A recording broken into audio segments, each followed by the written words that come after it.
They ruled the silver screen and captivated millions. But behind closed doors, these celebrities lived a secret life Hollywood wasn't ready to face. They didn't just hide affairs. They shared homes, lives, and decades of love with same-sex partners, carefully hidden in the shadows of public scrutiny. These were not flings. They were forever. Let's uncover 15 legendary stars who secretly lived with their same-sex lovers for decades. Cary Grant and Randolph Scott. To the outside world, Cary Grant was the epitome of masculine charm. Smooth, sophisticated, and always flanked by beautiful women. But when the cameras stopped rolling, he retreated to a different kind of sanctuary, one he shared with fellow actor Randolph Scott. The two lived together in a Santa Monica beach house for over a decade, a setup Hollywood referred to as the Bachelor Hall. But this was no passing bromance. Their home life was immortalized in a series of publicity photos that seemed just a little too cozy. Breakfasts in matching robes, lounging poolside, and playful moments that hinted at a deeper bond.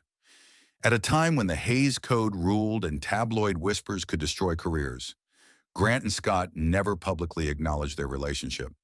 Studios were quick to marry off Grant to actresses and stage public romances to keep suspicions at bay. But friends and insiders knew. Their partnership was steady, affectionate, and enduring. When they eventually moved apart, it wasn't scandal but the tightening grip of Hollywood image-making that tore them from each other's lives.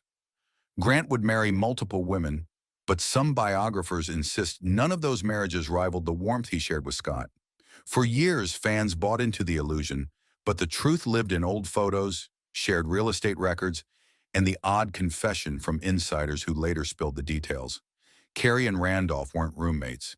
They were soulmates, trapped in a world that wasn't ready for their truth. Greta Garbo and Mercedes Diaosta. Greta Garbo was a mystery in motion, a face of timeless elegance who famously declared, "I want to be alone."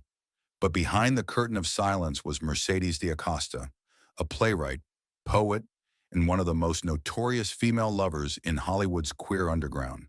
Their relationship wasn't just passionate, it was deeply lived. The two women met in the early 1930s, and for years they exchanged hundreds of letters, telegrams, and coded messages. Garbo, intensely private and haunted by public scrutiny, refused to come out. But behind closed doors, she and Diaosta were inseparable. They vacationed together, hosted secret salons, and even lived under the same roof in New York for stretches at a time. Mercedes openly referred to Garbo as the love of her life. Their relationship flamed, cooled, then reignited over the decades, always shadowed by Garbo's fear of scandal. Mercedes was more public, more brazen, and as a result, often painted as the predator in tabloids desperate to assign blame.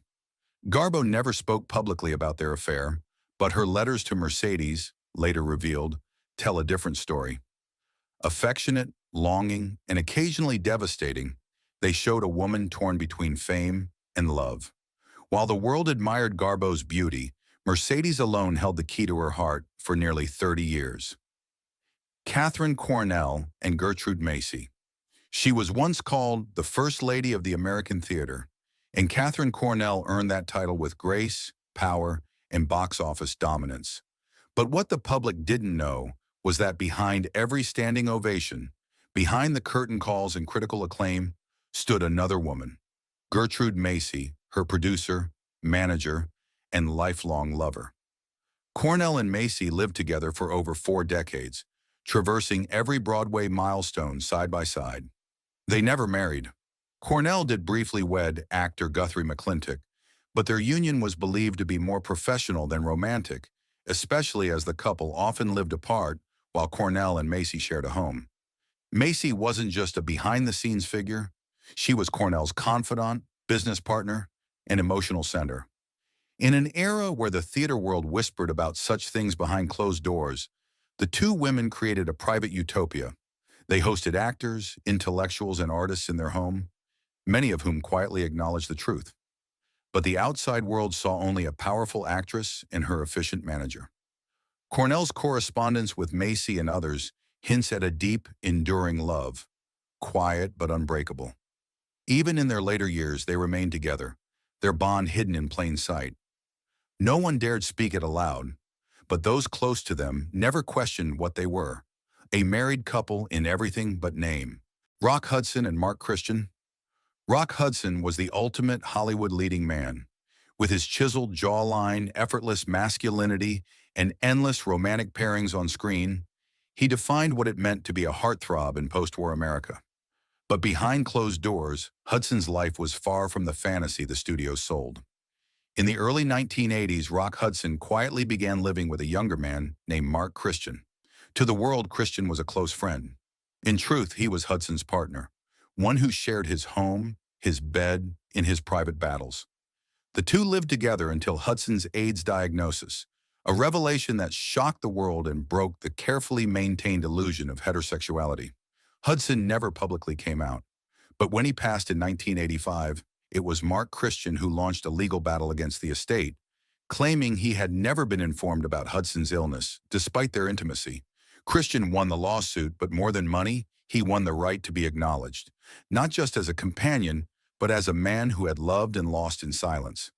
Hudson's story remains one of the most tragic and emblematic of Hollywood's closeted era. Even in death, his secret life spoke volumes about the emotional cost of fame and the love he fought so hard to protect.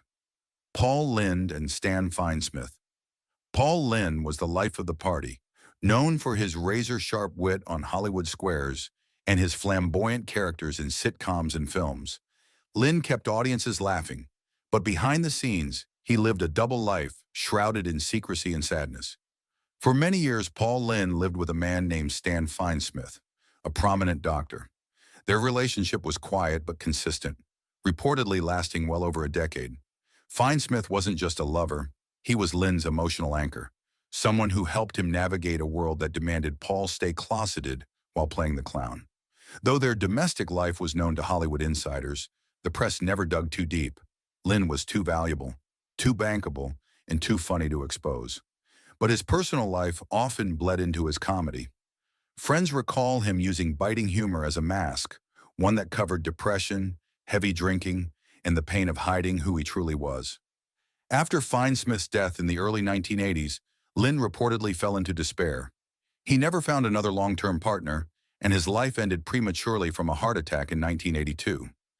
The man who made millions laugh died alone, but those who knew him best say he had known love, even if he had to keep it in the shadows. Raymond Burr and Robert Benvides.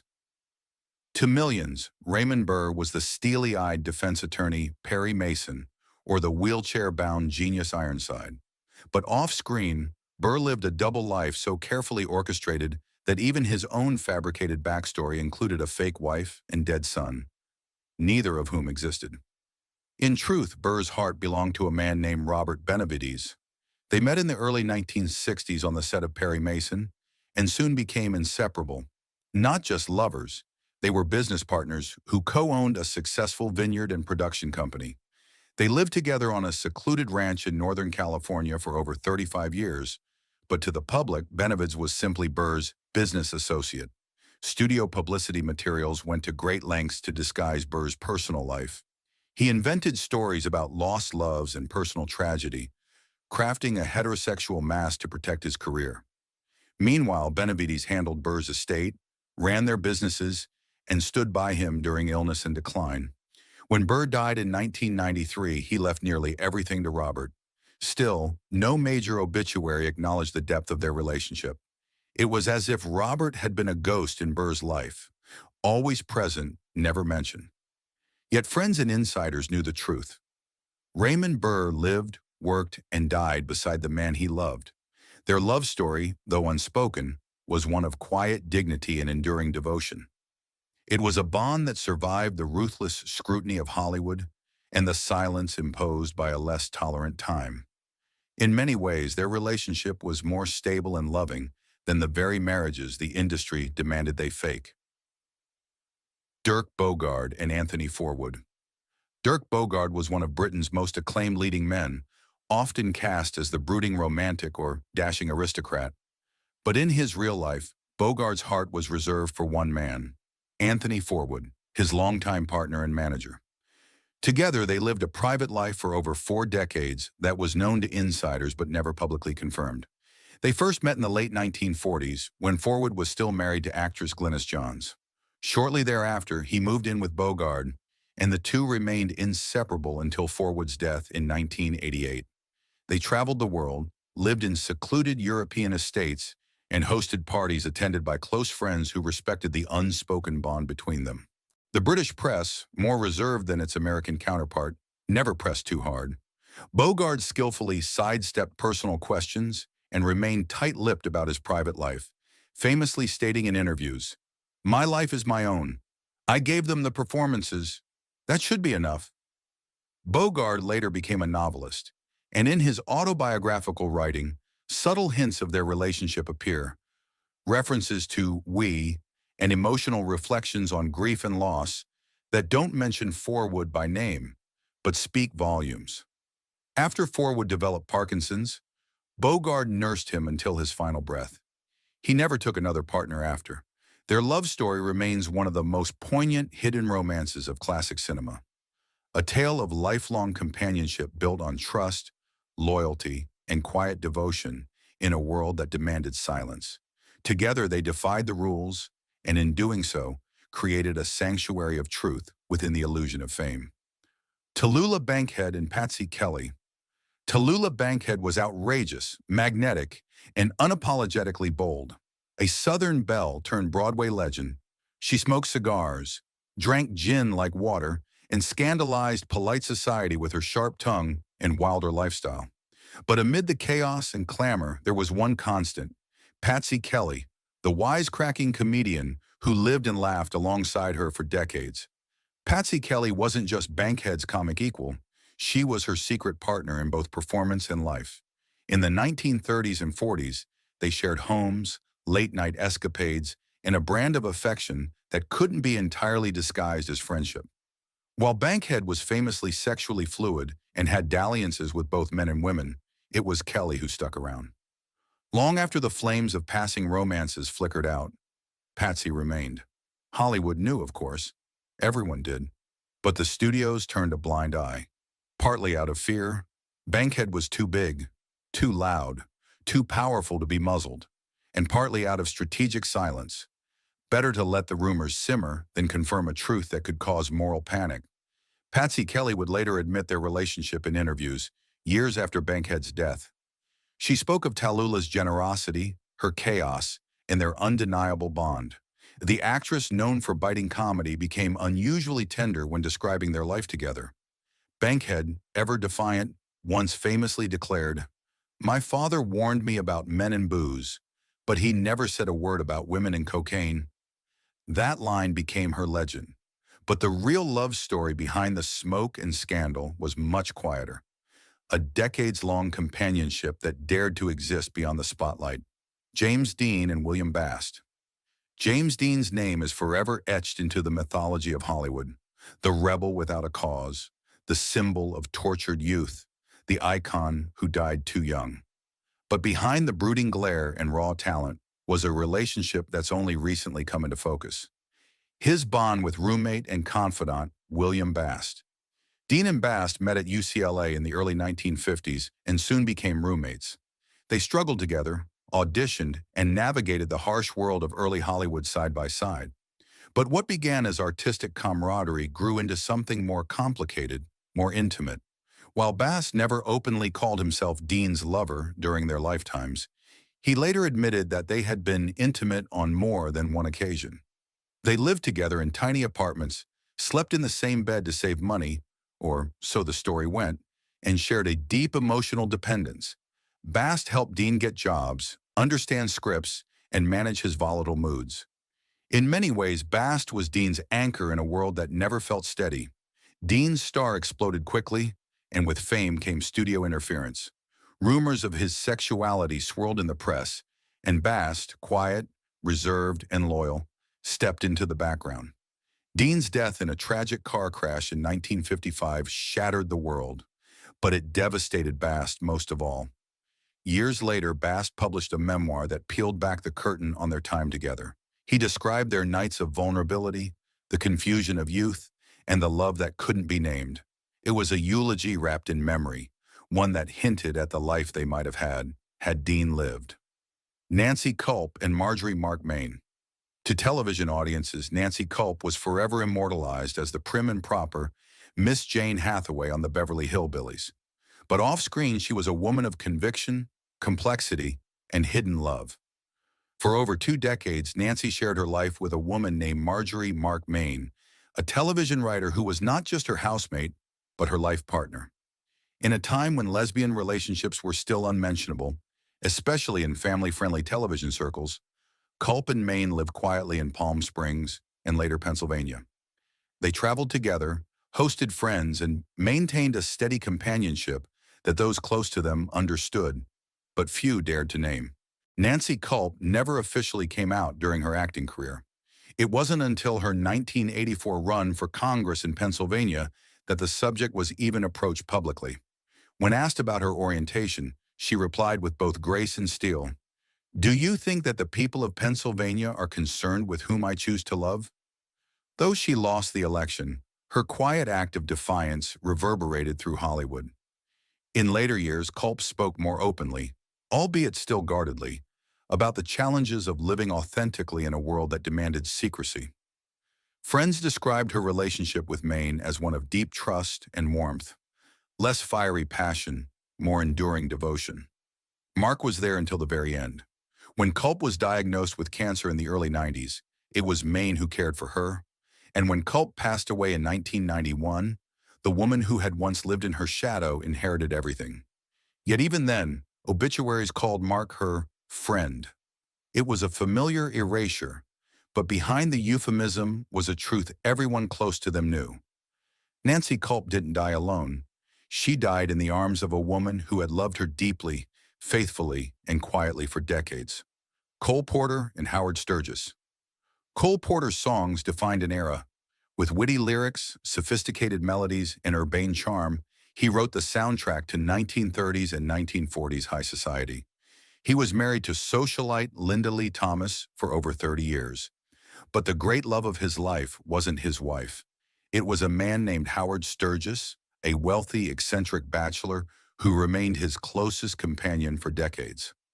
Porter and Sturgis lived together for long periods in Paris and New York, attending lavish parties, composing music, and living in a world of coded glances and carefully constructed public identities. Though Linda and Cole had a deep, respectful friendship, insiders always knew she wasn't his true romantic partner. She gave him cover. Sturgis gave him love. Howard Sturgis was flamboyant, eccentric, and openly gay within his private circle. He threw masked balls, attended drag shows, and kept company with artists, dancers, and composers. He and Porter were seen together constantly, described in press clippings as inseparable friends. But friends of both knew the bond went far deeper. When Porter was injured in a devastating riding accident that left him in chronic pain, it was Sturgis, not Linda, who cared for him in the long stretches between surgeries. He managed Cole's emotional well-being, helped organize his affairs, and stood by him through professional and personal turmoil. Their relationship was never acknowledged publicly. Even in biographies, Sturgis is often described as a close companion or frequent guest. But within Cole Porter's music, his love songs, his aching ballads, there are whispers of a man whose heart belonged to someone the world never truly saw. Charles Lton and Elsa Lchester. Charles Lton was a brilliant Oscar-winning actor known for roles that pushed the boundaries of emotion, from The Hunchback of Notre Dame to Mutiny on the Bounty. Elsa Lchester, his eccentric and sharp-witted wife, was the iconic Bride of Frankenstein. Together, they appeared to be the perfect eccentric British couple of Hollywood. But beneath that facade was a complex, carefully managed illusion. Charles Lton was gay, and their marriage, while affectionate and creative, was never romantic. It was a partnership built on mutual respect, artistic compatibility, and most of all, secrecy. In public, Elsa played the role of doting wife, but privately, she tolerated Lawton's long-standing relationships with men, some of whom lived quietly in homes Charles kept away from public view. One such companion, a younger man named Harold, was said to be Lawton's live-in lover for over a decade. Though never publicly acknowledged, he was seen with Lton at theaters, dinners, and on overseas trips. Some biographers suggest Harold and Lawton even shared a villa in France while Elsa remained in California. Lchester later admitted in interviews that theirs was not a sexual marriage. He preferred his own, she once said cryptically, alluding to Charles's same-sex preference without explicitly confirming it. Their bond, however, was unwavering. Elsa protected Charles's career, reputation, and emotional stability until his death in 1962. Their arrangement was not uncommon in Hollywood, a lavender marriage designed to shield both reputations from a cruel, judgmental industry. And though the romance may have been one-sided, their partnership gave both the freedom to live as they pleased, at least privately. Agnes Morehead and Robert Gist. Agnes Morehead is remembered by millions as the flamboyant Endora from Bewitched, but behind the bewitching glare was a woman fiercely private about her personal life. Though she was briefly married to actor-director Robert Gist, their union was short-lived, and whispers long persisted that it was more cover than connection. The more intriguing detail? While tabloids speculated about Morehead's supposed romances with men, insiders noted her close, long-term friendships with women, particularly one in particular who lived with her for over 20 years. Though never officially named in the press, this companion was with Morehead through most of her golden years, traveling with her, managing her home, and reportedly sleeping in the same room. Morehead, a devout Christian, never spoke publicly about her sexuality, but rumors followed her for decades. Fellow actors like Paul Lynn and Debbie Reynolds hinted in private conversations that Morehead was part of a secret society of closeted Hollywood lesbians, quietly supporting each other in an unaccepting world. After her brief marriage to Gist ended, she never remarried and lived a secluded life with her female companion. When Morehead died in 1974, it was this unnamed woman, not Gist, who inherited most of her estate, controlled her archives, and arranged her funeral. To this day, Morehead's true identity, religious icon, villainous sitcom mother, closeted lesbian, remains a mystery wrapped in coded biographies and euphemistic tributes. But for those who knew her best, there was no question. She had loved deeply, just not in the way the world expected. Mercedes Diaosta and Isadora Duncan. Before Mercedes Diaosta fell for Greta Garbo, her heart belonged to another legend, Isadora Duncan, the trailblazing mother of modern dance. Their affair was raw, stormy, and poetic, lived out across the bohemian corners of Paris and New York, long before Hollywood learned how to hide desire behind publicity photos and studio marriages. Diaosta, born into wealth and rebellion, was a provocateur, writing erotic poetry and wearing men's clothing in the 1920s, decades before such things were even whispered about. Isadora Duncan, already notorious for her barefoot dancing and refusal to conform, was enthralled. They began an intense relationship that quickly turned domestic, with Mercedes even moving in for a time. They traveled together, dined with intellectuals, and scandalized upper society with their uninhibited affection. Mercedes often wrote verses dedicated to Isadora, while Duncan, consumed by grief after the deaths of her children, found a strange solace in Diacosta's wild energy and obsessive love. But their relationship couldn't last. Duncan's instability clashed with Mercedes's possessiveness, and eventually they drifted apart. Still, they remained entangled for years, occasionally reuniting, always watching each other from afar. Duncan would die tragically in a freak accident in 1927, her scarf caught in the wheels of a moving car. Mercedes was devastated, but she kept the love letters, the poems, the photos, and the secrets. This was Diacosta's first great love, lived out with no apologies, only coded poems and cryptic memoirs. It set the stage for the life she would go on to lead. A woman who would love in the shadows, always chasing women who couldn't fully love her back in public. Montgomery Clift and Lorenzo James. Montgomery Clift was the kind of actor who left audiences breathless, vulnerable, brooding, impossibly handsome. But his personal life was a tragic maze of repression, addiction, and heartbreak. After a devastating car accident shattered his face and career trajectory, he found comfort in a quiet companion, a man named Lorenzo James. James was not famous. He was not part of the Hollywood system. He was Clift's former private nurse, turned personal assistant, turned something far more intimate. In the later years of Cliff's life, the two lived together in New York City. James cooked for him, bathed him, handled his medications, and sat with him through long nights of pain and isolation. Friends and biographers believe theirs was more than just a caretaker arrangement. The two reportedly shared a bed, though this was never officially confirmed, but the emotional dependency between them was clear. Cliff, shattered by years of substance abuse and self-loathing, trusted James more than anyone else. Studio executives knew of Cliff's sexuality and quietly buried it beneath heroic roles and co-star romances. But by the time of his death in 1966, he had long retreated from public life, choosing instead the safety of one apartment, one man, and the walls that kept them hidden from a world too cruel to understand. Cliff died at 45, found by James in their shared home.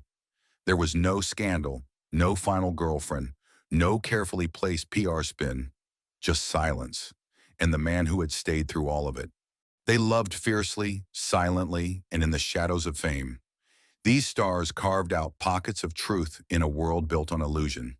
While Hollywood pretended, they lived, quietly, courageously, and together. Their stories may have been hidden then, but today we remember them as love stories that refuse to die.